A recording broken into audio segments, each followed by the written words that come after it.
অবশ্যই আমাদের দেশের বাস্তবায়ন করতে হবে। জুলাই সনদের আকাঙ্ক্ষাকে আমরা পালন করি। জুলাই সনদ আমরা সবাই মিলে যেভাবে একজোটে আমরা রাজপথে যেভাবে এখন এই বাংলাদেশকে আমরা ফ্যাসিবাদ মুক্ত করেছিলাম, সেভাবে আমরা সবাই মিলে কাঁধে কাঁধ মিলিয়ে জুলাই সনদ বাস্তবায়ন করব। ঠিক যেভাবে এই বাংলাদেশ আমাদের সবার, ফ্যাসিবাদ বিরুদ্ধ ঐক্য আমাদের সবার। তাই আসুন ভাইয়েরা, বোনেরা, আপনারা আপনাদের সন্তান রয়ে গেছে, আমরা আমাদের সন্তান করি। আসুন আমরা সবাই মিলে এই দেশটাকে একসাথে একযোগে আকাঙ্ক্ষাকে পালন করি। দল যেমন ছিল ঠিক তেমনি সব শ্রেণী পেশার মানুষ এক হয়ে রাজপথে নেমে এসেছে।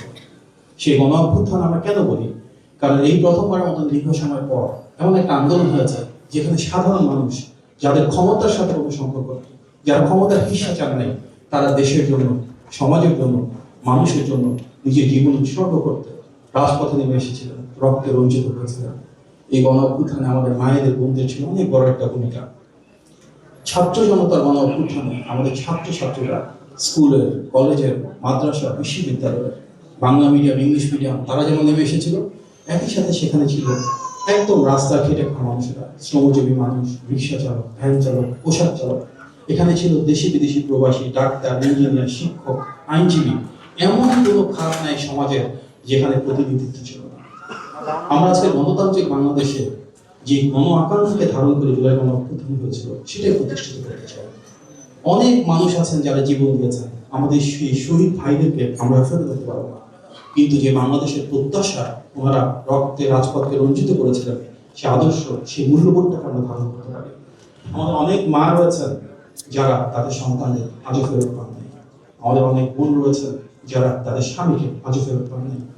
আজকে যে গণতান্ত্রিক বাংলাদেশ, আমরা যদি তারা যে সাম্য, মানবিক মর্যাদা এবং সামাজিক সুবিচার প্রতিষ্ঠা করতে চেয়েছিলেন, তারা এমন একটি বাংলাদেশ গড়ে তুলতে চেয়েছিলেন যে সত্যি সার্বভৌম, এমন একটা বাংলাদেশ যেখানে মেধার মূল্যায়ন হবে, যেখানে বৈষম্য থাকবে না। আমরা সবাই মিলে সেটাই তো প্রতিষ্ঠা করতে চাই। আমাদের অনেক আহত ভাই বোনেরা রয়েছেন যাদের অনেকের আর চোখ নেই, অনেকের হাত পা পায়ে দেখে গিয়েছে, বিকলাঙ্গতা হয়েছে, অনেক আহত হয়েছেন, আজও সুস্থ হননি। নির্বাচিত সরকারের দিক থেকে আমরা সর্বোচ্চ আন্তরিকতা নিয়ে, ভালোবাসা নিয়ে আমাদের শহীদ পরিবারগুলোর পাশে থাকতে চাই। যারা আহত হয়েছে ওনাদের পাশে সমবেদনা নিয়ে, সহযোগিতা নিয়ে থাকতে চাই। মাননীয় প্রধানমন্ত্রী জনাব তারেক রহমান নির্বাচিত হয়ে রাষ্ট্র পরিচালনায় আসার পর জুলাইয়ের যে আকাঙ্ক্ষা, জুলাইয়ের যে আদর্শ, জুলাইয়ের যে মূল্যবোধ, সেটাকে ধারণ করে একটা নতুন বৈষম্যহীন এবং মানবিক বাংলাদেশ গড়ে তুলতে নেতৃত্ব দিচ্ছেন। আমাদের এই পথ চলার চ্যালেঞ্জ রয়েছে।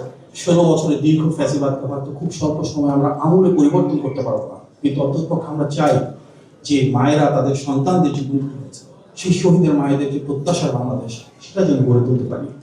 আমি সেই রাজনৈতিক দল বিএনপির প্রতিনিধিত্ব করছি আজকে সরকারের, যে দলটির 400-এরও বেশি মানুষ শহীদ হয়েছিলেন জুলাই গণ অভ্যুত্থানে। হাজার হাজার মানুষ জীবন দিয়েছে, গুম হয়েছে। ফ্যাসিবাদ বিরোধী 16 বছরের সুদীর্ঘ যে পটভূমি তৈরি হয়েছিল সেই সময়টাতে আমরা বিশ্বাস করি আমাদের যে মূল পরিচয়, আমরা বাংলাদেশের পক্ষে, বাংলাদেশপন্থী রাজনীতি করতে চাই, বাংলাদেশপন্থী নীতিমালা করতে চাই।